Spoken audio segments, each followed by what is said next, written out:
Ikalimang araw noon ng ikaapat na buwan sa ikalimang taon ng pagkatapon kay Haring Joaquim. Ako na saserdote at anak ni Buzi ay nasa Kaldeya sa baybayin ng ilog Kebar nang kausapin ng Panginoon. Nang ako'y tumingala, naramdaman ko ang malakas na hanging nagmumula sa hilaga at nakita ko ang makapal na ulap na naliligid ng liwanag. Tuwing kikidlat, may isang bagay na kumikislap, parang makinang na tanso. Sa sentro ng bagyong ito, may 4 na nilalang na buhay na anyong tao. Nang sila'y lumipad, parang lagaslas ng malaking baha ang dinig ko sa pagaspas ng kanilang mga pakpak. Parang ugong ng tinig ng Diyos na makapangyarihan sa lahat, parang ragasa ng isang malaking hukbo. Nang sila'y tumigil, ibinaba nila ang kanilang mga pakpak at mula sa ibabaw ng bubungan, narinig ang isang malakas na tinig. Nang tumigil nga ng paglipad ang 4 na nilalang, binayaan nilang nakalaylay ang kanilang mga pakpak. Sa ibabaw ng bubungan, naroon ang tila tronong yari sa sapiro at may nakaupong 6 tao. Mula sa baywang nito pataas ay may nagniningning na tila makinis na tanso. Sa ibaba naman ay may nakapalibot na apoy na nakasisilaw na ang kulay ay parang bahaghari. Ganyan ang katulad ng kaningningan ng Panginoon. Ang salita ng Diyos. Ang kadakilaan ng Diyos sa lupa't langit ay lubos. Purihin ang Diyos nitong kalangitan, kayo sa itaas siya'y papurihan, ang lahat ng anghel magpurit magdiwang, kasama ang hukbo roong karamihan. Ang kadakilaan ng Diyos sa lupa't langit ay lubos. Pupurihin siya ng lahat, hari at prinsipe, lahat ng pangulo, babae't lalaki, mga kabataan, matatandang tao't kaliit-liitan.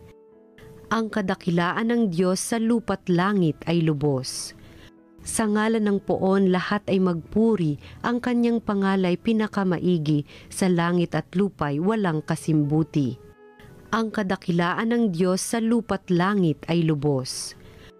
Siyang nagpalakas sa sariling bansa, kaya pinupuri ng piniling madla, ang bayang Israel mahal niyang lubha. Ang kadakilaan ng Diyos sa lupa't langit ay lubos. Noong panahong iyon, nang nagkakatipon sa Galilea sina Jesus at ang mga alagad, sinabi niya sa kanila, ang anak ng tao ay ipagkakanulo at papatayin, ngunit muling mabubuhay sa 3 araw, at sila'y lubhang nagdalamhati. Pagdating nila sa Kapernaum, lumapit kay Pedro ang mga maniningil ng buwis para sa templo. Tinanong siya, "Nagbabayad ba ng buwis para sa templo ang inyong guro?" "Opo," sagot ni Pedro. At nang dumating siya sa bahay, tinanong na siya agad ni Jesus, "Ano ba ang palagay mo, Simon? Kanino sumisingil ng bayad sa lisensya o buwis ang mga hari sa lupa? Sa mga mamamayan ba o sa mga dayuhan?" "Sa mga dayuhan po," tugon niya. Sinabi ni Jesus, "Kung gayon, hindi pinapagbabayad ang mga mamamayan. Gayunman, para wala silang masabi sa atin, pumaroon ka sa lawa at ihagis mo ang kawil. Kunin mo ang unang isdang mahuhuli, ibuka mo ang bibig nito at may makikita kang isang salaping pilak. Kunin mo ito at ibayad sa buwis nating 2. Ang mabuting balita ng Panginoon. Pinupuri ka namin, Panginoong Hesukristo.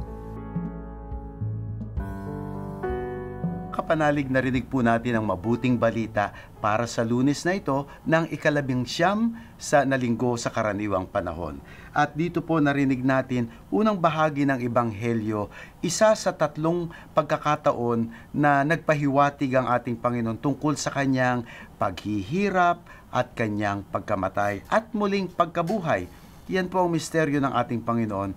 The Paschal Mystery na tinatawag natin ay ang the Passion, Death, and Resurrection of our Lord. Na doon po sa pagkakataong yun, doon po tayo nasasagip. Kung papaanong inialay ng Panginoon ang kanyang buhay, ganoon naman din po ang pagsagip niya sa ating buhay, lalo na ang buhay na pangwalang hanggan, ang ating kaluluwa. At dito po pagkatapos niya sabihin yun, ang pangalawang bahagi ng Ebanghelyo naman ay yung tungkol sa pagbabayad ng buwis. Tinanong po si Pedro ng mga naniningil ng buwis. Sabi niya, ang inyo bang guro nagbabayad ng buwis? No, ewan ko, hindi naman po ata negosyo yung ginagawa ng ating Panginoon. Pero bakit siya pagbabayarin ng buwis? Di po ba sa atin, kung may nagninegosyo ka, kumikita ka, ay saka tayo magbabayad ng buwis? Ewan ko naman po, hindi naman po business yung ginagawa ng Panginoon. Ngunit, nung kapanahunan nila, ang bawat mamamayan, kaya may pera ka o wala, kaya may negosyo ka o wala, ay kailangan nag-aambag ka, no, sa bulsa ng bayan para sa ikabubuti ng lahat. Ngunit, in this case, para po sa mga Romans na sumasakop sa kanila. Kaya po, sa pagtanong kay Pedro, no, nagbabayad ba ng buwis ang inyong guro? Si Pedro po, ang aking palagay dito hindi niya talaga alam ang isasagot. Sabi niya lang kagad, opo. Opo, nagbabayad po. No, hindi naman po sinabi talaga ito. At nagbayad naman po talaga later on. Mapapansin ninyo, no, na sa isang milagro, nagkaroon sila ng ilang pilak, ilang salapi upang ipagbayad. No? At dito matututunan po natin, mga kapatid, na dapat din po ay ginagampanan natin ang ating mga civic duties. Tayo po ay mamamayan, sabi nga ng ilang pamamaraan, ilang antas, maliban dun sa mga senior citizens, ay naroon din citizens po tayo ng ating bansa, at dapat nakikiisa po tayo sa ating mga responsibilidad sa bayan, sa ating inang bayan. Ngunit tayo rin po ay mamamayan ng kaharian ng Diyos. Tatandaan niyo po yung tinuro ng Panginoon, give to Caesar what is Caesar, and give to God what is God. Kay Caesar, para sa bayan, para sa mga civic duties natin, gagampanan po natin ang ating responsibilidad. Ngunit, huwag po nating kalilimutan, marahil ang mas pinakamahalaga ang responsibilidad po natin sa kaharian ng Diyos. At kaya nga po, dapat ginagawa din natin na tayo nag-aambag naman para sa ikabubuti ng ating simbahan, ng ating pamayanan, higit sa lahat ng mga kapatid nating nangangailangan. Ganun po, tayo magiging kasapi, kabilang ng kaharian ng Diyos kapag tayo rin ay nag-aambag.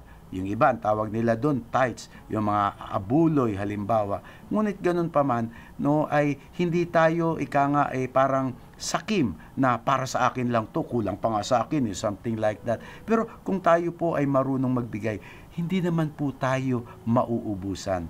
Lalo na po kung ito ay ating ibinibigay, no, ito ating ginagawa para sa kaharian ng Diyos o para sa kanyang mga gawain. Kaya doon po ay isang matututunan natin.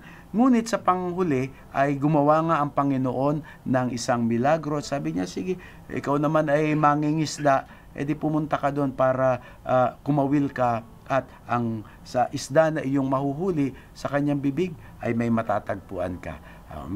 At doon po sinabi niya, sige Pedro, gawin mo ito. At sabi dito ay para wala silang masabi sa atin. Napakaganda po nun. Sa English nga po, maganda rin so that they will not be offended. Alam niyo po mga kapatid, bilang Kristiyano Katoliko, bagamat ating ipinapakita o ating pinapractice ang ating pananampalataya at ipinangangalap natin ang mabuting balita, pero hindi naman po ibig sabihin nun na makaka-offend tayo sa ibang tao. Sa anuman po na pamamaraan na tayo nagsasalita tungkol sa ating pananampalataya, ay yun ay parang ibahagi lamang ang mabuting balita. Hindi para maka-offend, no? Makasakit ng ibang tao. Sa ating pakanahunan ngayon, tayo nga po bilang mga Kristiyano Katoliko ang madalas ma-offend. Tingnan nyo nga po yung huling nangyari sa Paris Olympic, no, kung saan ay parang feeling natin na offend tayo dahil sa pangungutya, no, yung mockery noong Last Supper. ang anuman pong paliwanag nila. Pero pagtabihin nyo yung picture ay unmistakable, unmistakable the intention to really offend.